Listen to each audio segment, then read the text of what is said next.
नमस्कार, आप देख रहे हैं न्यूज 24। आपके साथ मैं हूं रवि ठाकुर।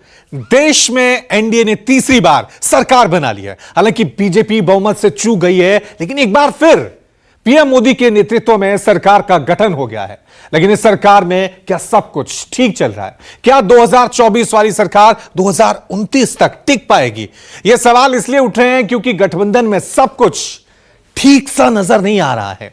महाराष्ट्र में महायुति में आरोप प्रत्यारोप का दौर जारी है, तो वहीं बिहार में भी बीजेपी से लेकर सहयोगी गठबंधन में खींचतान जारी है। कुछ ऐसा ही हाल यूपी में भी देखने को मिल रहा है, जहां बीजेपी हार की समीक्षा में लगी है। लेकिन इसके उलट इंडिया गठबंधन में ऑल इज वेल की खबरें सामने आ रही है। महाराष्ट्र में तो एक साथ विधानसभा चुनाव लड़ने का ऐलान तक हो गया है। ऐसे में आज देखिए, महाराष्ट्र, यूपी और बिहार, इंडिया एकजुट, एनडीए में दरार।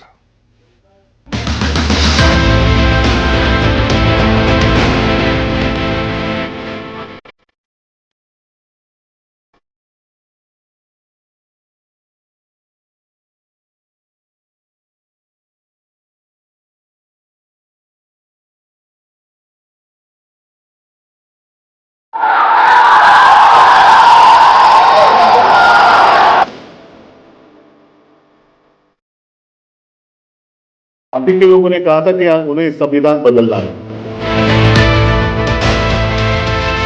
कोई भी बोल नहीं रहा था कि ऐसा यूपी में इतने पीछे बीजेपी आएगी, मगर आ गई।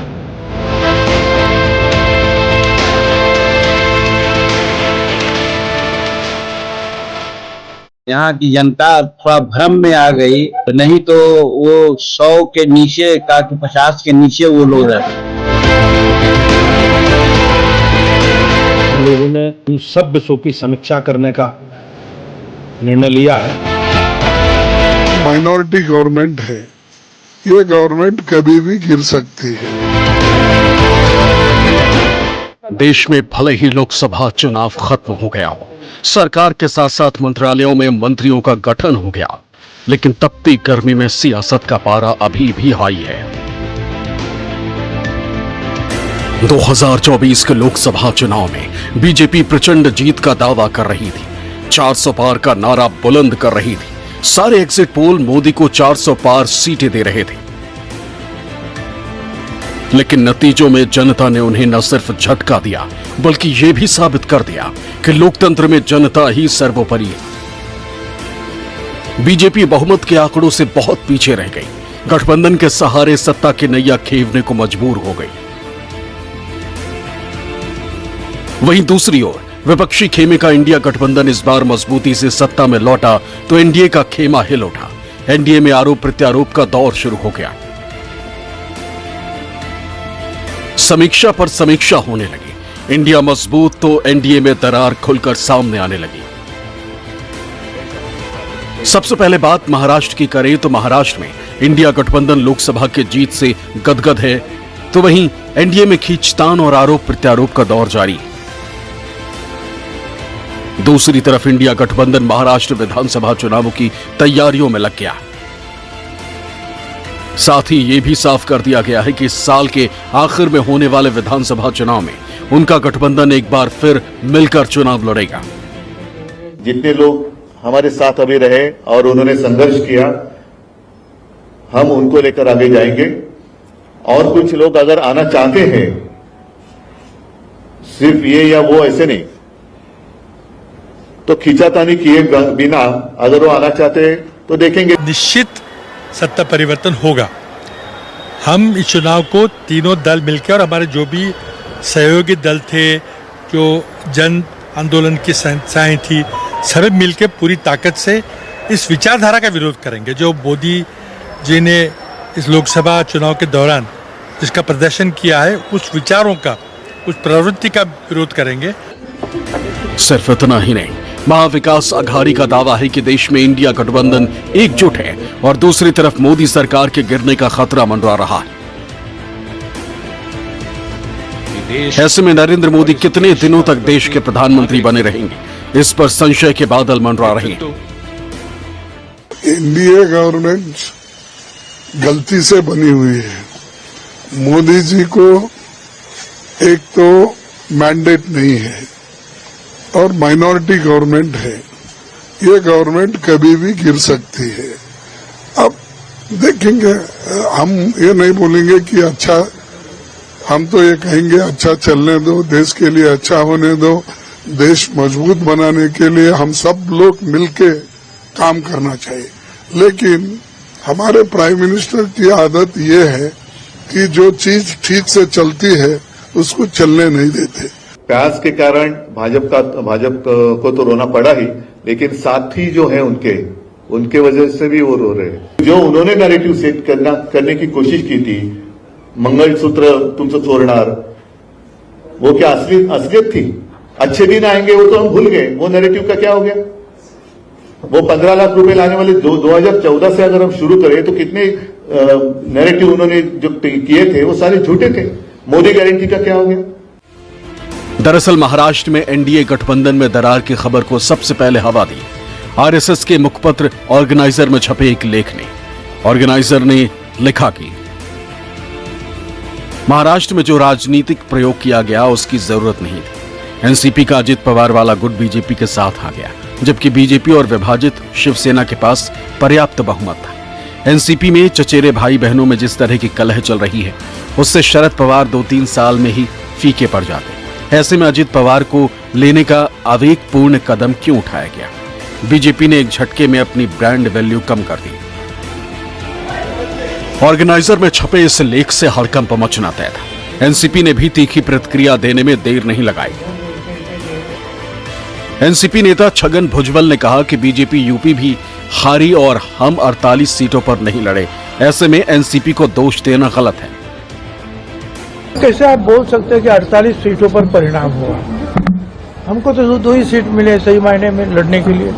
दूसरी बात, ये मानता हूं कि थोड़ी सी जो है पीछे हट हुई है, मगर ये देश में दूसरे राज्यों में भी तो ये हुआ है। जैसे यूपी, कोई भी बोल नहीं रहा था कि ऐसा यूपी में इतने पीछे बीजेपी आएगी, मगर आ गई। तो उसके कारण जो है ये सिर्फ अजीत पवार गठ ये है, ये कहना मैं वाजिब नहीं समझता हूं। 2024 के लोकसभा नतीजों पर गौर करें तो महाराष्ट्र की 48 लोकसभा सीटों में से इंडिया गठबंधन के बैनर तले चुनाव लड़े कांग्रेस ने 13, शिवसेना उद्धव गुट ने 9, एनसीपी शरद चंद्र पवार ने 8 सीटों पर जीत दर्ज की।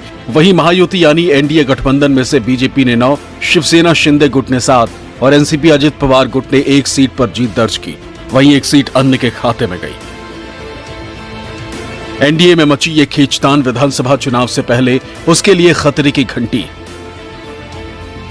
पहले भी नई सरकार के गठन के समय एनसीपी ने मंत्री पद लेने से इनकार कर दिया था और इससे मुंबई से लेकर दिल्ली तक एनडीए की किरकिरी हुई थी।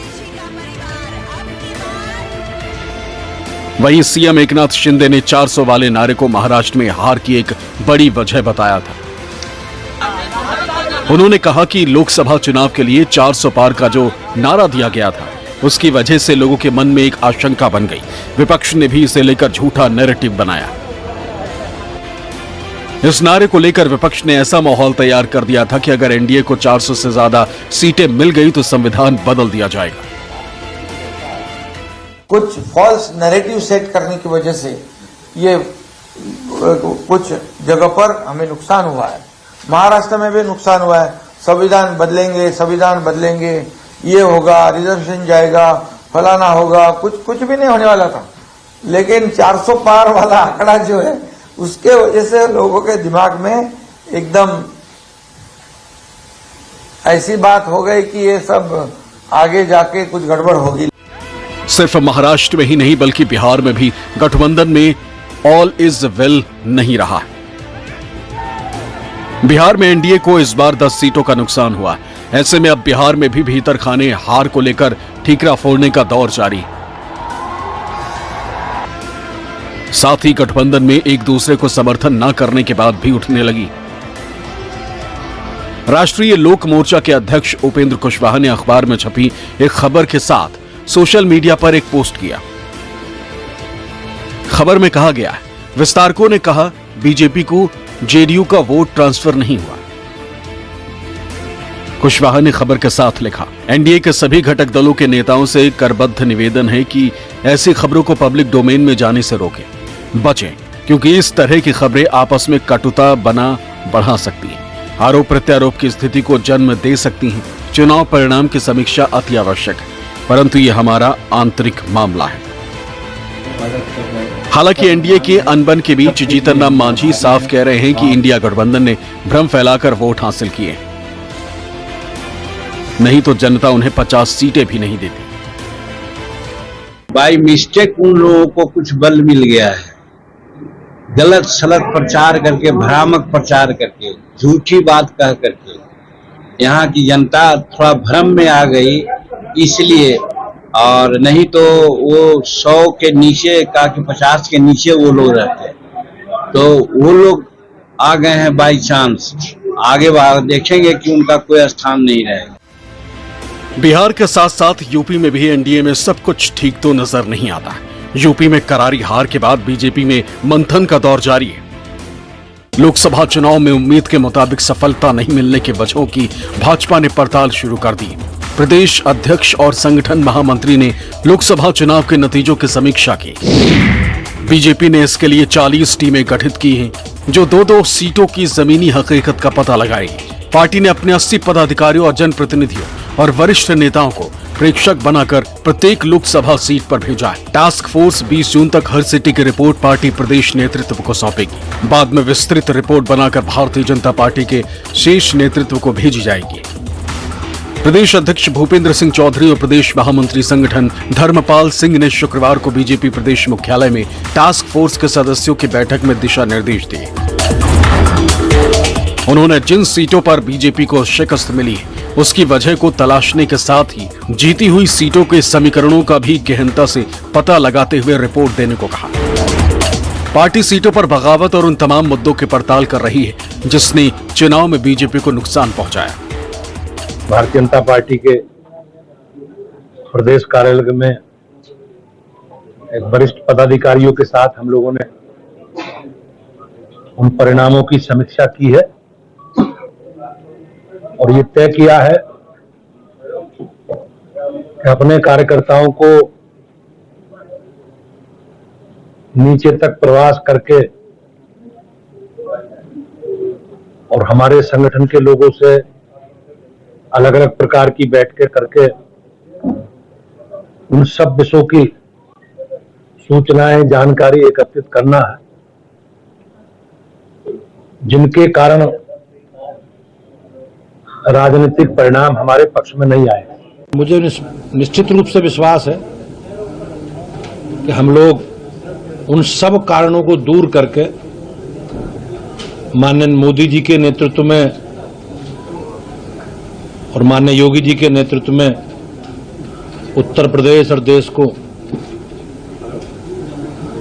एक समृद्धशाली राष्ट्र, एक विकसित राष्ट्र का जो सपना है माननीय प्रधानमंत्री जी का, उसे पूरा करेंगे। बीजेपी को उत्तर प्रदेश से बहुत उम्मीद थी, लेकिन अखिलेश के रणनीति के आगे बीजेपी के सारे चाणक्यों की प्लानिंग फेल हो गई और जनता ने स्थानीय मुद्दों पर बीजेपी के खिलाफ वोट किया। यही वजह रही कि पिछली बार के मुकाबले इस बार वोट शेयर में बड़ा बदलाव देखने को मिला। अगर 2019 से लेकर 2024 के लोकसभा चुनाव में वोट शेयर की बात करें तो 2019 में बीजेपी को जहां 49.98% वोट मिले थे, तो वहीं 2024 में बीजेपी का वोट शेयर घटकर 41.37% पहुंच गया। वहीं समाजवादी पार्टी को जहां 2019 में 18.11% वोट मिले थे, तो वहीं इस बार लगभग दोगुना उनका वोट शेयर हो गया। समाजवादी पार्टी का वोट शेयर 33.59% हो गया। वहीं 2019 में कांग्रेस को 6.36%, तो वहीं 2024 में 9.46% उनका वोट शेयर हुआ। वहीं बीएसपी को 2019 में 19.43% वोट मिले थे, जो इस बार घटकर 9.39% हो गया। वहीं आरएलडी को 2019 में 1.68% वोट मिले, तो इस बार उसका वोट शेयर घटकर 1.02% हो गया। वहीं अपना दल सोनीलाल को 1.21%, वहीं 2024 में 0.92% हो गया। भारतीय जनता पार्टी वो राम मंदिर और नरेंद्र मोदी के चेहरे और अपनी स्कीम्स के दम पर आगे बढ़ती रही। उसको इस बात का इल्हाम बिल्कुल नहीं हुआ कि जो आरक्षण खत्म करने और संविधान बचाने की बात अपोजिशन कर रहा है, अखिलेश और राहुल कर रहे हैं, उसको निचले स्तर तक, ग्रास रूट स्तर तक कैसे खारिज किया जाए, इसका कोई नियोजित उपाय ही नहीं हुआ। तो इस तरह की परिस्थितियां थी जिस पर भारतीय जनता पार्टी कि टॉप लीडरशिप ने बिल्कुल ध्यान नहीं दिया। लोकसभा चुनाव में नुकसान के बाद बीजेपी और उसके साथी दल विधानसभा चुनावों को लेकर जमीन मजबूत करने की रणनीति पर काम कर रहे हैं। बीजेपी का साथ देने वाले दलों को भी उम्मीद है कि समीक्षा और मंथन के बाद यूपी में मोदी और योगी की जोड़ी मजबूती के साथ वापसी करेगी और विधानसभा चुनाव में बीजेपी कमाल करेगी। जितने